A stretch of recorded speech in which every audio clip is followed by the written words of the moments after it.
Streets are so awash with decent coffee, you could be forgiven for mistaking it for Milan. And in this copy of Tatler, there's an article called Liverpool from 2003 saying that Liverpool is the new hip place to be. And that is one of the tropes of a city on the up, is when magazines start saying that it's the new place to go to. Another trope is when estate agents rename an area. And this area where I am now is now called the Met Quarter. Now, obviously, that seems a bit kind of corporate and phony, but it is better than what it was called before, which was Bottle in the Face Street. But the final trope, the final sign that Liverpool has finally arrived is when, as in Barcelona, the silver robot people arrive. Because if you go up the Ramblas in Barcelona, there are more silver robot mime artists than there are civilians. In fact, if the real silver robot aliens ever invade Earth and they turn up in Barcelona, they'll think, hang on, we've done this planet already. That's what we want for Liverpool.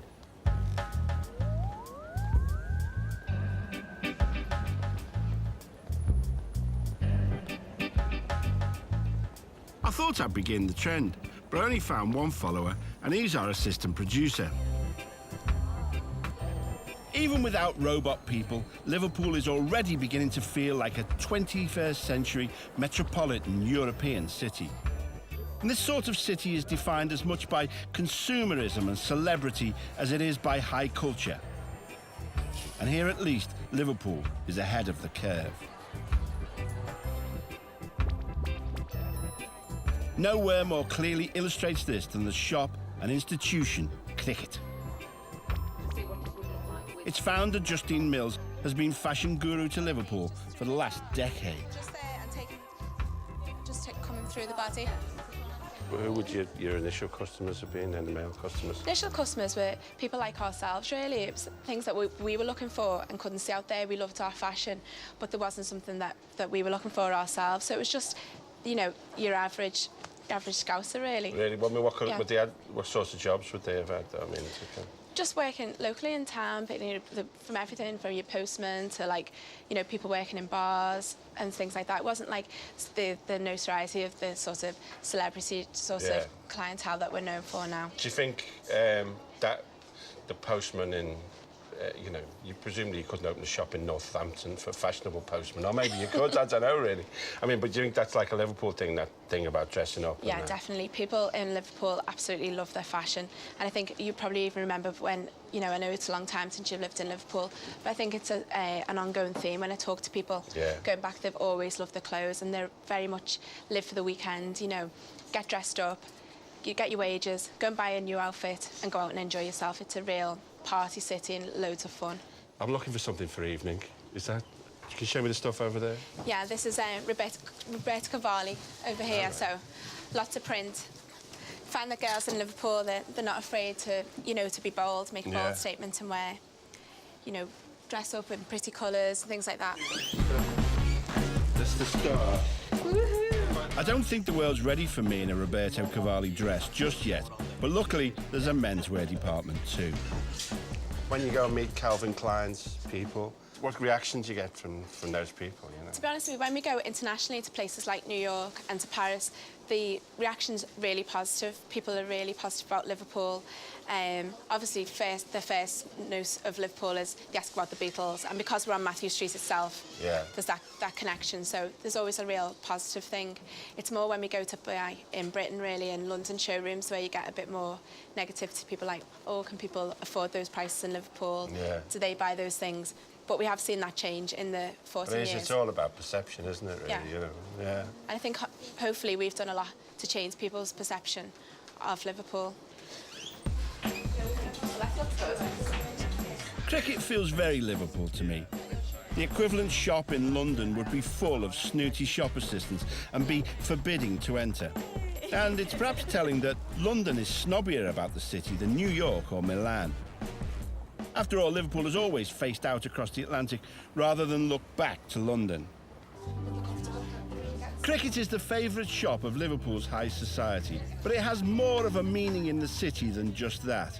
It symbolises something that is very Liverpool, this sort of hedonistic peacock culture where you dress up, go out and put on your best face no matter what else is happening in your life. Another Liverpool institution is the celebrity hair salon, Herbert of Liverpool. It's housed in the first building to be finished in the Duke of Westminster's Liverpool One scheme, and it's very appropriate to the new Liverpool. The Bling building is as dressed up as a lot of the city's people.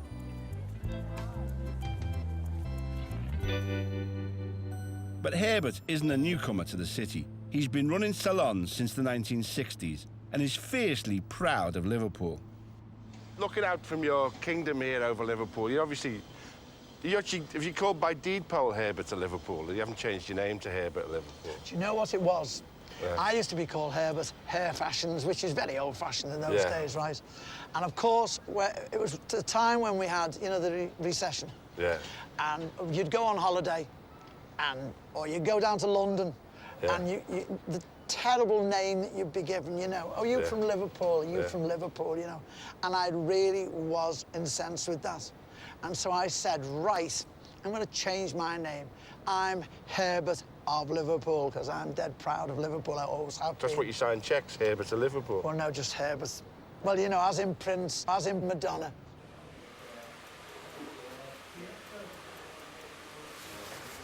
I'm not in the same league as Prince or Madonna, but as Herbert says, everybody's a celebrity, so he's agreed to take on Alexi of Anfield. This here with a bit of hair brings your face, instead of having it taken off, that makes your face go bigger, doesn't it? Yeah, exactly. And then you go pointed. Yeah. And all you need then is a pointed head. Yeah. And then you'd be in a hell of a state, wouldn't you? We were filming on County Road in Everton the other day, and there's girls so glammed up on a Wednesday afternoon. I mean, do you think that's a Liverpool thing? Yeah, definitely. What do you think, where'd that come from? Definitely. Women and the youngsters in Liverpool have always... If you notice when you go to London, you'll see so many... I hate saying this, but so many people with unkept hair. Yeah. Their attitude, the standards seem to have dropped. I don't know what it is. Even when you go to the theatre in London now, you see people just going in with, the unkept hair. Yeah. If you walk around Liverpool, you'll always see either a nice haircut, a good colour, or something has been done, because they seem to take a pride in how they look. Yeah. And on a Saturday evening, there's nowhere, I don't think, in the country that can look as good as our girls are.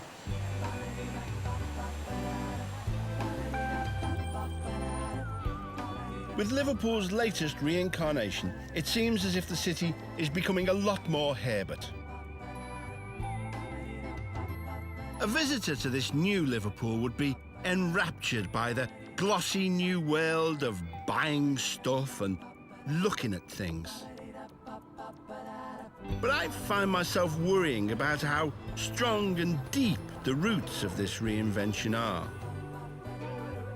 In many ways, the current reincarnation of the city is very similar to the 19th century one. At its core, there are art galleries and concert halls. But this time, in an almost magical way, wealth is somehow expected to follow, not lead. I don't understand the mechanics of it, but it seems to be happening, so what do I know? And as for the disastrous modernisation of Liverpool in the 1950s and 60s, well, I still remain very angry about that. And there are even plans to demolish more homes.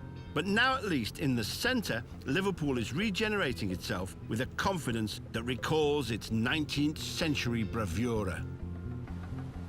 I like those buildings. I mean, some critics say that they're corporate and bland, that they bear no relationship to the landscape in which they're built, that they're just shopping malls and pricey apartments and identical culture sheds. But at least they're full of life, even if a lot of that life is shopping for expensive handbags.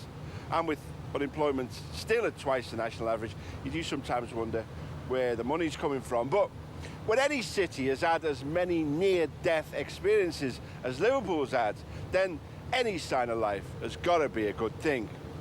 And there are always two things that constantly remind you where you are. One is this river, and two is those people.